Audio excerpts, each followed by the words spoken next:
Bonjour tout le monde. Pendant que David finit de manger sa rôtie, aujourd'hui, on parle de travailler avec un courtier immobilier solo ou travailler avec une équipe.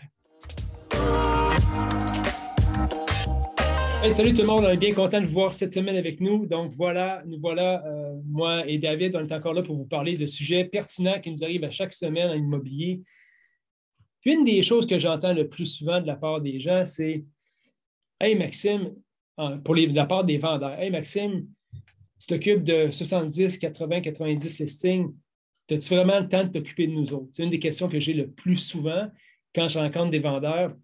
Et je réponds toujours la même chose. Puis cette phrase-là est venue naturellement à un moment donné, c'est « Je suis moins occupé qu'un courtier qui s'occupe seul de 4-5 listings. » Et c'est ça la vérité.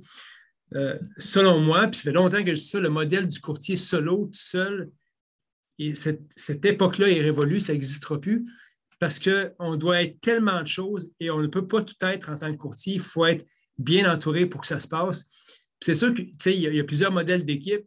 Il y a des gens qui s'appellent des équipes, mais ce n'est pas vraiment des équipes, c'est juste un consortium de différentes personnes qui sont autour de ces gens-là, mais des vrais modèles d'équipe, définitivement, c'est la solution pour la plupart des gens pour vendre leur propriété et pour être efficace. David, qu'est-ce que tu en penses? C'est sûr que le modèle d'équipe, ce que ça favorise, c'est que justement, on a tous nos spécialités. Puis moi, autant on pense que l'Internet, ça a permis de faciliter tout notre travail, ça l'a complexifié beaucoup, évidemment, avec. On a besoin d'être partout. Tu as besoin de publier les propriétés sur différentes plateformes. Tu as besoin d'être présent sur les médias sociaux. Il y a tellement d'étapes à faire dans une mise en marché, dans tout le processus, que ce soit aussi avec un acheteur ou un vendeur. Tu n'as pas le choix, tu ne peux pas être seul. Faut que c'est un travail d'équipe, c'est un partenariat entre courtiers qui nous permet d'être plus productif aussi. Là. Puis, il faut vous expliquer un peu comment ça fonctionne une mise en marché chez nous. Vous allez voir que rapidement, ça ne fait pas de sens de la faire tout seul. Moi, mon travail, quand je vais rencontrer un vendeur, je le rencontre, on va signer un contrat de courtage ensemble, on fait une déclaration du vendeur ensemble, puis je vais remplir tous les points pertinents pour sa propriété, pour la connaître aussi bien qu'eux et moi. Quand j'arrive au bureau, bien évidemment, ce n'est pas moi qui m'occupe du côté paperasse. J'ai des gens, puis David aussi, bien plus compétents que nous autres pour vérifier tous les documents pour s'assurer qu'on ne manque rien. Certificat de localisation, procès-verbaux, déclaration de copropriété. C'est un travail de moine de faire ça. Fait qu'il y a des gens qui sont compétents dans notre bureau qui font ça, ils vérifient tout. Puis nous, ça nous libère de la tâche qu'on n'aime pas faire, qu'on n'est pas les meilleurs. Nous, on est bon pour négocier les promesses d'achat, c'est ce qu'on fait. Fait qu'une fois que cette personne-là a les documents et s'en occupe et garde contact avec le client pour récupérer ce qu'on a besoin de récupérer, je vais aller au bureau voir un de mes collègues, un de mes courtiers dans mon équipe, dire « Hey, Joanie, félicitations, j'ai signé une belle propriété sur la rue Sainte-Catherine. J'aimerais que tu t'occupes de trouver des acheteurs pour cette propriété-là. » Parce que ce n'est pas mon rôle en tant que courtier inscripteur de trouver des acheteurs. Mon rôle, c'est de représenter mes vendeurs et de défendre leurs intérêts. Fait que Joanie a dit « Yeah, Maxime, parfait, une nouvelle propriété. » Qu'est-ce qu'elle fait, Joanie? C'est elle qui va avec le photographe, rencontrer encore une fois les clients vendeurs, pour prendre les mesures de la propriété et les caractéristiques. Elle veut connaître la propriété aussi bien que moi, que mes clients, pour être capable de la vendre, cette propriété-là, et de relancer les acheteurs qu'on aurait dans une banque de données. Fait que déjà là, si vous calculez le nombre d'heures qu'il y a, bien, il y a beaucoup d'heures de travail de fait là-dedans. Donc, Joanie prend les caractéristiques, elle va venir alimenter un peu la fiche MLS aussi. Évidemment, il y a une mise en marché qui va être faite par l'équipe administrative encore. Donc, une autre tâche, préparer la fiche MLS, s'assurer que tout est vérifié, que le client est content de sa fiche MLS. Elle va arriver sur le marché. Qu'est-ce qui arrive? Le téléphone commence à sonner. Et généralement, dans le marché actuel, on est très occupé, fait que ça ne sonne pas un peu, ça sonne beaucoup. Donc, c'est Joanie qui va prendre les appels des acheteurs intéressés par la propriété. C'est l'administration qui va gérer les demandes de visite, ce n'est pas moi. Donc, il y a des gens qui s'occupent de faire tout ce bout-là de la job pour être sûr que tout est bien coordonné et organisé. Il va y avoir une visite libre. Donc, la visite libre, généralement, il va y avoir 2 personnes de notre équipe, soit la personne attitrée, soit quelqu'un d'autre, dépendamment du nombre de visites qu'on a pour coordonner les visites, s'assurer que tout va bien. Mais là, à travers ça, il faut prendre des promesses d'achat. Si un acheteur veut prendre une promesse d'achat, Joanie ou Eric de l'équipe vont prendre des promesses d'achat. Donc, imaginez là, toute la charge de travail qu'il y a pour une propriété. Ce n'est pas fini. On reçoit des promesses d'achat, on doit les analyser, on doit les mettre dans un tableau, les présenter aux clients, on doit les analyser, on doit décider laquelle est la meilleure. Donc, à partir du moment où il y a une offre d'achat acceptée, il y a une autre étape qui commence. Donc, il faut procéder au due diligence, donc s'assurer qu'on rencontre les échéanciers. Il y a l'inspection, l'évaluation de la banque. Il y a des expertises qui doivent être faites. Donc, toutes ces étapes-là, c'est bien dur à faire par juste une personne. Puis là, on parle d'un petit bout là, de la transaction. On va finir. On est rendu, la transaction est closée. Il faut aller chez le notaire. Il faut préparer la documentation, s'assurer qu'il n'y a rien qui est manquant. Puis il y a tout le temps des affaires de dernière minute qui arrivent. Il faut gérer des urgences. Donc, il faut qu'il y ait toute une équipe robuste avec toi pour faire ça. Puis ça, c'est une transaction. Puis je pense, je le disais dans une autre vidéo, les gens, exemple, qui sont sur du proprio, souvent qui font ça tout seul, tu leur dis Hey, tu t'occuperais-tu d'une deuxième maison à vendre? Ils vont dire Ben non, je ne peux même plus rien faire. Je suis trop occupé avec la propriété que j'ai à vendre là, en plus de ma job à temps plein. Vendre une maison, c'est une job à temps plein. Mais la différence avec nous, c'est qu'une équipe bien organisée, tu peux en prendre plus sans avoir l'air débordé. Oublions pas quelque chose, Maxime, c'est que la formule équipe aussi peut devenir un foutoir, là, dans le sens que il y a beaucoup de formules d'équipe où c'est pas systématique au niveau des fonctionnements et tout ça. Nous autres, on en a vu régulièrement dans les dernières semaines là, des situations où c'est des propriétés en vente, qui ont beaucoup d'achalandage, puis les courtiers d'équipe disent Ah, on ne prend plus de visite, c'est fini, c'est booké. Sauf que, écoute, à la fin de la journée, si tu es une équipe, tu es organisé, tu devrais permettre à tout le monde, dans les premières journées, à tout le monde de visiter. Si tu te mets à bloquer des visites des gens, ben, c'est un manque d'organisation, tu es prêt de livrer la marchandise à ton client, tu viens de lui coûter de l'argent. Puis on le voit régulièrement actuellement, je trouve, dans l'industrie, que les gens vont dire Ah, il n'y a plus de visites de disponibles, on n'accepte plus rien. Fait que même si tu es une équipe, puis tu prétends pouvoir livrer la marchandise, si tu n'as pas l'organisation pour te permettre d'accueillir ces visites-là, de faire tes suivis de visites, de faire tes suivis d'achat, de s'assurer de garder tout le monde dans la loupe aussi sur ce qui se passe, de dire écoute, on a reçu une offre d'achat, voici les échéanciers. Bien, c'est sûr que, honnêtement, même si c'est une formule d'équipe, tu ne peux pas compétitionner. L'essence de ça, c'est d'avoir une équipe qui est bien rodée, qui a enlevé tous les points de friction entre le départ et la fin de la transaction, puis les points de friction qui sont des fois difficiles pour les clients à comprendre dans une transaction. Il faut que tu sois proactif dans ta démarche pour leur dire voici ce qui s'en vient, voici où on s'en va. Là. Puis il y en a de plus en plus de points de friction parce que les gens nous appellent pour les problématiques de transactions qui n'ont rien à voir avec nous. Je donne un exemple. Ce matin, j'ai une cliente qui me dit Maxime, fait une semaine, je n'ai pas mon chèque du notaire, le notaire ne me rappelle pas.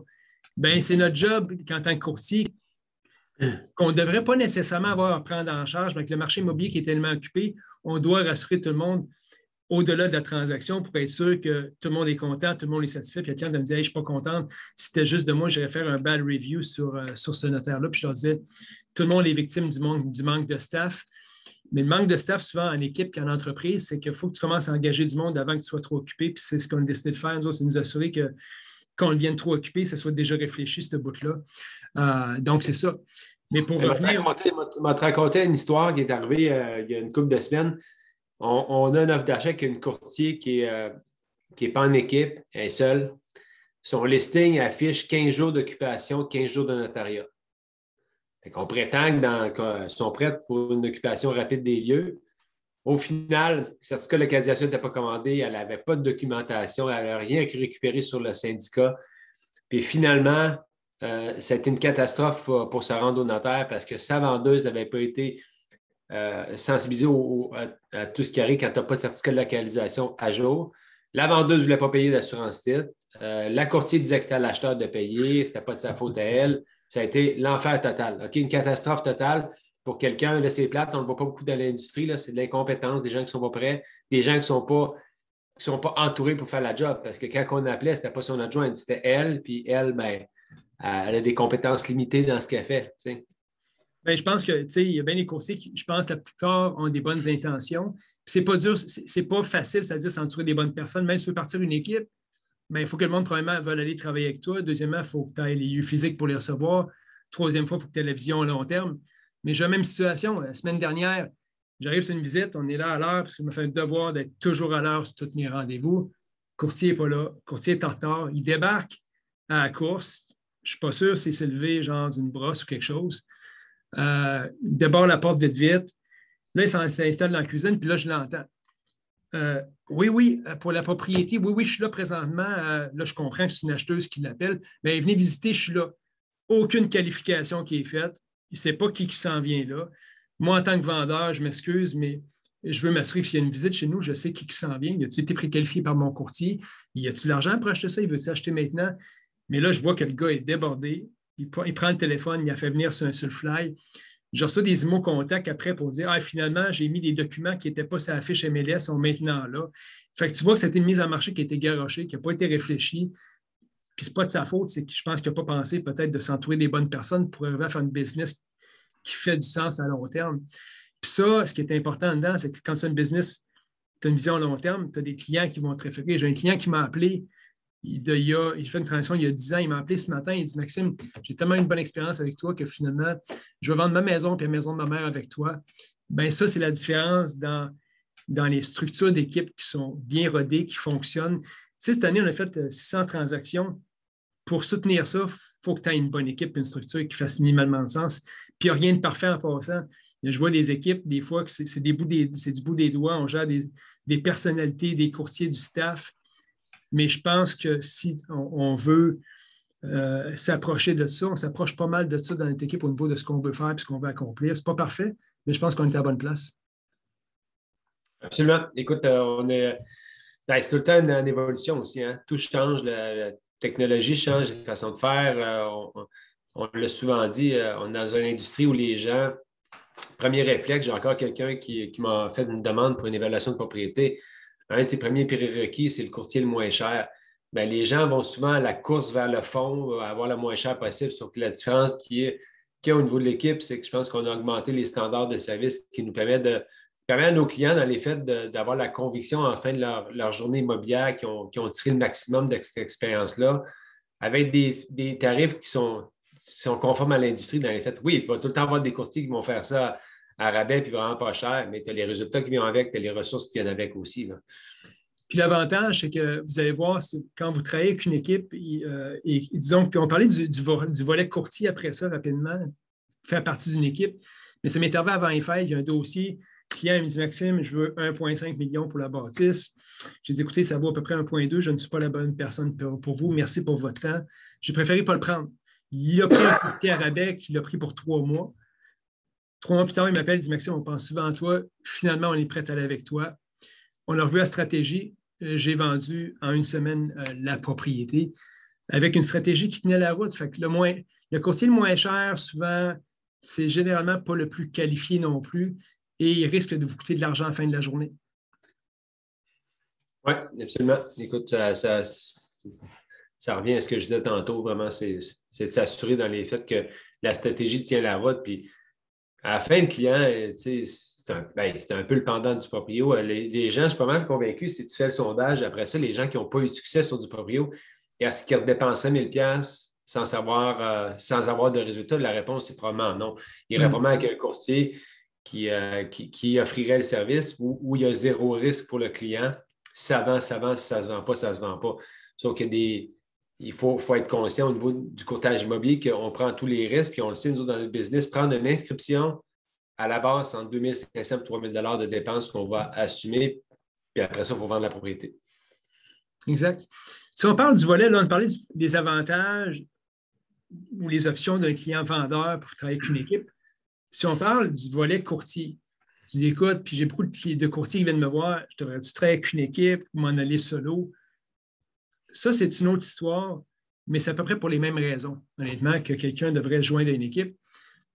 Puis pas seulement quand il commence en immobilier, vous voyez de plus en plus d'équipes de méga teams, un peu des grosses équipes, un peu comme la nôtre, qui récupèrent des joueurs, des courtiers qualifiés, compétents, qui veulent plus avoir la charge d'administration, mais qui veulent faire ce qu'ils aiment faire du courtage immobilier.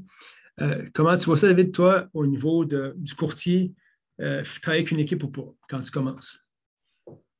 À la base, si on revient à ce qu'on faisait nous autres au départ, quand on a tombé courtier, on était juste tous les deux. Tu apprends sur le tas, tu fais des erreurs, tu te plantes beaucoup plus souvent et pendant beaucoup plus longtemps que lorsque tu arrives dans une équipe où déjà tu as au moins plusieurs mentors qui vont te guider là-dedans pour s'assurer que, dans le fond, que ton accélération dans le business soit plus rapide. Puis que tu ne crées pas les mêmes erreurs. Puis on voit des gars comme Alexandre Nassar qui sont arrivés l'an passé, que si je le compare aux courtiers qui sont rentrés en même temps que lui dans le business, Alexandre a probablement fait 3 à 4 fois plus de transactions que ses collègues qui sont rentrés dans le même moment. Pourquoi?